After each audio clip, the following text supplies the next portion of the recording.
Welcome to China in Focus. I'm Tiffany Meyer. Our top story. President Biden tells Chinese leader Xi Jinping to keep his hands out of the 2024 U.S. election. This as a Chinese influence campaign floods social media with images that stoke division.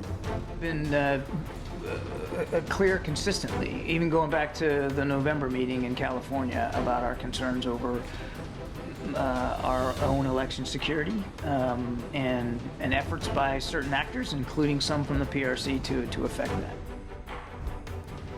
Evacuations, collapsed buildings, and landslides in Taiwan. At least 9 are confirmed dead after the island's worst earthquake in 25 years. More on the latest. As Taiwan copes with the sudden disaster, dozens of Chinese warplanes and vessels have been spotted near the island. That's just one day after U.S. President Joe Biden spoke with Chinese leader Xi Jinping over the phone. Former President Trump making a strong statement during his Wisconsin trip. He vows to tackle the border issue on his first day back in office if he gets elected. I stand before you today to declare that Joe Biden's border bloodbath, and that's what it is. It's a bloodbath.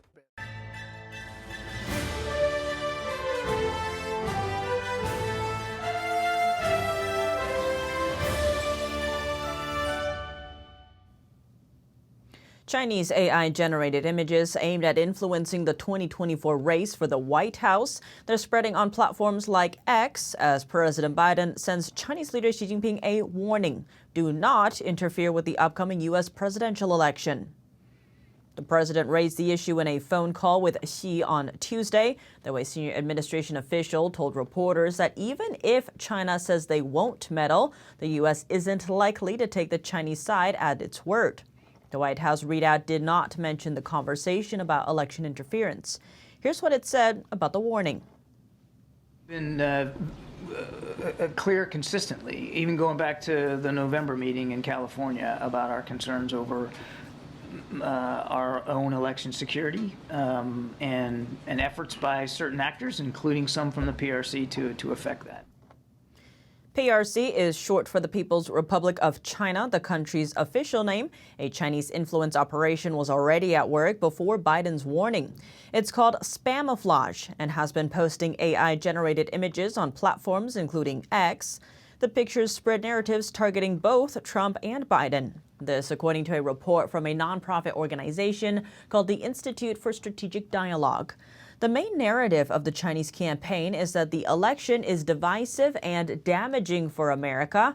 These AI-generated images highlight the idea of a Biden-Trump face-off with text phrases like, quote, the collapse of American democracy, U.S. fission, internal strife, and civil war. Some of the posts take direct aim at Biden. A few pictures seem to imply that Biden is corrupt, a drug user, and a liar, while others highlighted controversy surrounding Hunter Biden. The Chinese campaign also targets Trump, with one image circulating the phrase, going to prison is like playing, and others calling out the former president's social media activities. Though the bulk of the posts found so far target Biden. U.S. elections have long been on Beijing's radar. A declassified intelligence report said during the 2022 U.S. elections, Chinese intelligence tried to undermine candidates from both parties. Chinese hackers also posed as American voters online to promote divisive content. What's more, a Chinese propaganda arm used TikTok accounts to target candidates from both parties. Chinese cyber actors also scanned over 100 U.S. state and national political party domains. U.S. intelligence officials warn that China and Russia may try to influence the 2024 U.S. election, adding that China has become more sophisticated at its tactics with the help of AI. Besides election security, what else did President and Chinese Communist regime leader Xi Jinping discuss during their phone call? Here's NTD's White House correspondent Iris Tao with a brief roundup. It's the first time that Biden and Xi talked after Biden last met Xi in November and called him a dictator after their in-person meeting in San Francisco. And this time around, the White House says the two had a candid conversation lasting for about an hour and 45 minutes. The two talked about AI, climate change, and maintaining open lines of communication, but Biden also raised concerns over a variety of issues. Here's what the White House was saying about some of them. Watch. President Biden also emphasized the importance of maintaining peace and stability across the Taiwan Strait, and he reaffirmed the importance of the rule of law and freedom of navigation in the South China Sea. He raised concerns over the PRC's support for Russia's defense industrial base. In addition to these, the White House says President Biden also raised concerns about China's unfair trade practices and the Chinese ownership of the app TikTok. And a senior administration official told us right before the call that President Biden is committed to also raising concerns about China's hacking operations targeting U.S. and critical infrastructure.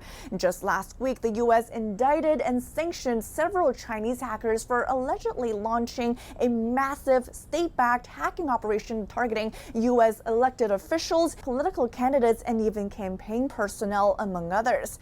Meanwhile, after today's call between Biden and Xi, and Secretary of State Antony Blinken will travel to China in the coming weeks, and Treasury Secretary Janet Yellen will be there in the coming days. And just next week, President Biden will host the leaders of the Philippines and Japan here at the White House, in which the topic of China's influence will surely come up as a top issue. Reporting from the White House, Iris Tao, NTD News. At least 9 people are dead, with more than 800 injured in Taiwan. Disaster struck when a massive 7.4 magnitude earthquake hit Taiwan early Wednesday morning. A dash cam caught the moment a landslide swept down a mountain in Taiwan, triggered by the quake. It's the strongest tremor to have rattled the island in 25 years. Eyewitness video captured the moment a powerful earthquake hit Taiwan on Wednesday, the strongest tremor to rock the island in at least 25 years. It left several people dead and injured hundreds more, with local TV stations airing footage of a building half collapsed in the eastern area of Hualien. Firefighters rushed to rescue people from the damaged building. The quake struck just offshore from Hualien around 8 a.m. as people were going to work and school. It also triggered huge landslides and sparked a tsunami warning briefly for the island, as well as southern Japan and the Philippines. Taiwan authorities said they registered more than 25 aftershocks, with witnesses saying tremors could still be felt in Taipei later in the day. Residents in the northern capital city described the moment the quake hit. It was shaking very violently. All the motorcycles outside our house toppled over. So I quickly switched off the gas and the electrical source and opened the main door. It was shaking like this quite strongly. Maybe an earthquake hasn't happened in a long time, so it felt really terrifying.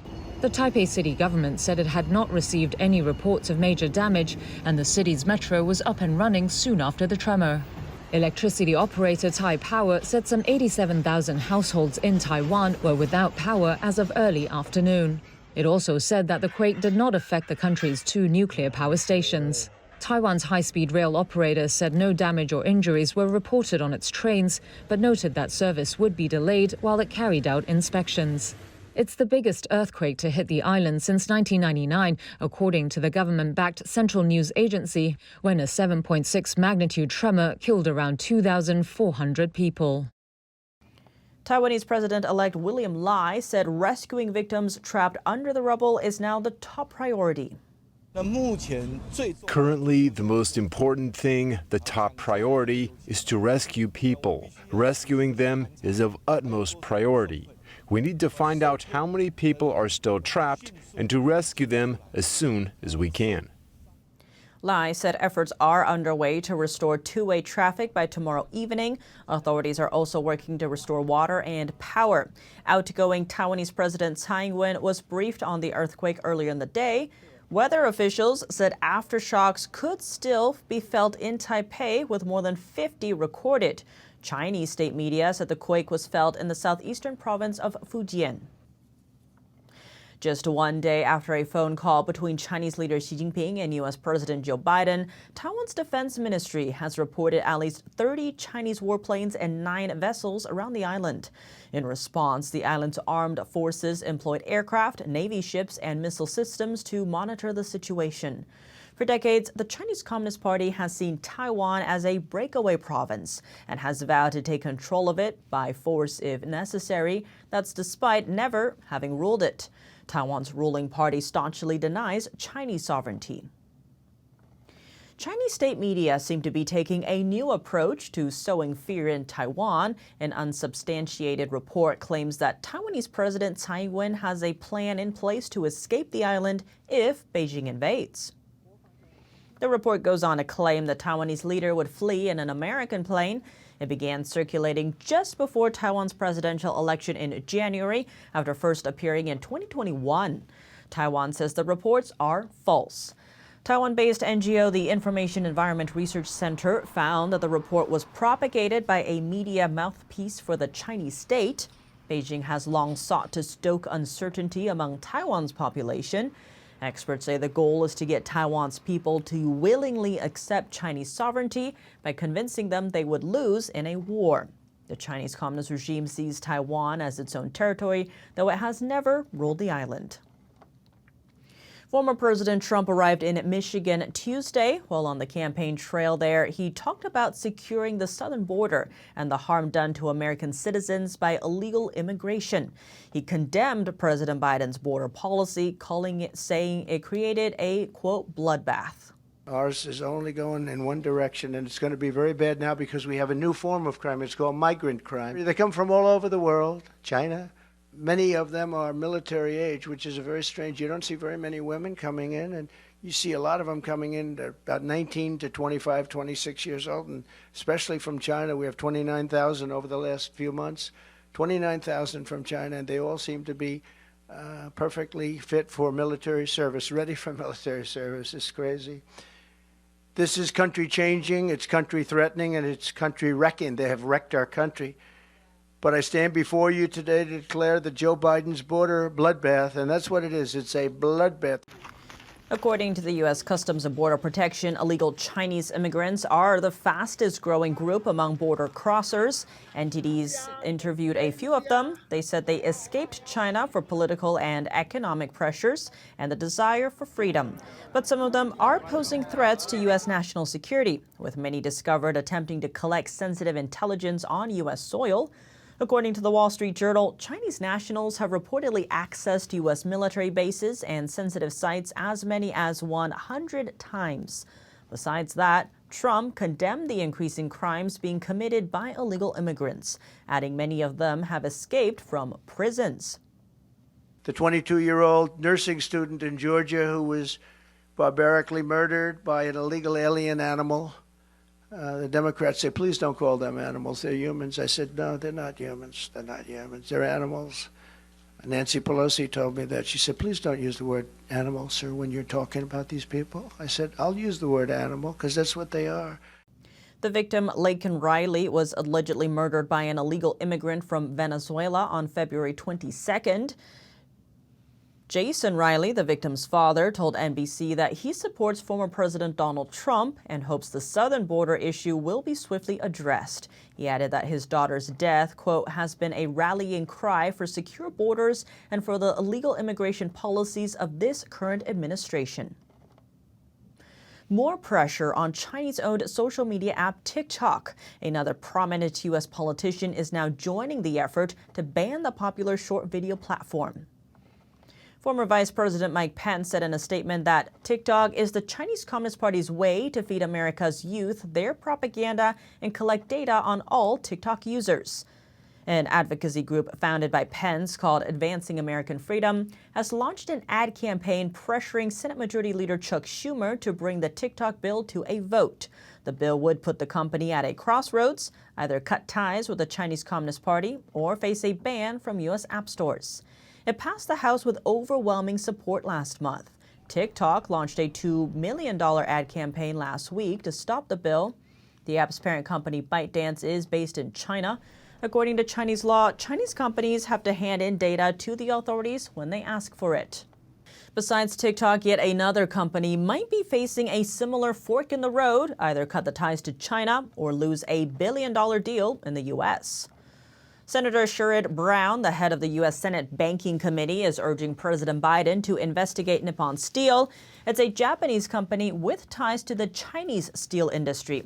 Nippon Steel aims to acquire U.S. Steel Corporation in exchange for about $15 billion. This deal faces bipartisan opposition due to potential threats to national security. A report said Nippon operates 9 facilities in China and has active joint ventures with Chinese state-owned companies. Senator Brown is also concerned about Japanese technology being used by the Chinese military. Biden said last month that U.S. steel should remain domestically owned. Former President Donald Trump has promised to go a step further and block the deal if he wins. You might have noticed how Top Gun Maverick attempted to strip the Taiwanese and Japanese flags off of Tom Cruise's jacket, or how Iron Man 3 inserted a Chinese doctor into the movie who saves the life of Tony Stark. Is it artistic license or something more sinister? These are the issues explored in the groundbreaking new documentary Hollywood Takeover: China's Control in the Film Industry. The NTD original film pulls back the curtain on how Hollywood is helping to further a global adversary's agenda, the consequences that will have on America's future, and what brave individuals are doing to change the tide. The documentary is now available to stream on Epic TV. And for more information about the documentary, please visit HollywoodTakeover.com. There's something magical about the movies that I just love. Hollywood invented America to the world in the old days. And as a medium, it's really powerful. But for some, that power isn't used for good. Our way of life is being censored by the Chinese Communist Party. They said, we get a lot of our money out of China. Is there any way you could make this movie a little bit more attractive?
China in Focus on YouTube. We're now sharing a shortened version of our program here after being demonetized for 3 years. If you'd like to support us, consider donating. Find us at donorbox.org/China-in-focus or subscribe to our partner platform Epic TV, where you can watch our full episodes. Just click the link down below. Here's what to look out for in our second half. Chinese electric car maker BYD's reign coming to an end. Last year it became the world's top electric vehicle seller, but it's handing that crown back to Tesla after just a single quarter. Made in China 2025, that's the slogan getting pushed as the Chinese regime's 10-year plan seeks to dominate global high-tech manufacturing. Is Beijing on track to meet its goals? An expert weighs in. It's a question for the West, the United States in particular, whether they will allow China to achieve that. And a longtime resident of China's biggest city is drawing attention to unusual things happening in Shanghai. Details on his findings after the break here on China in Focus. Thanks for watching China in Focus. I'm Tiffany Meyer. See you tomorrow.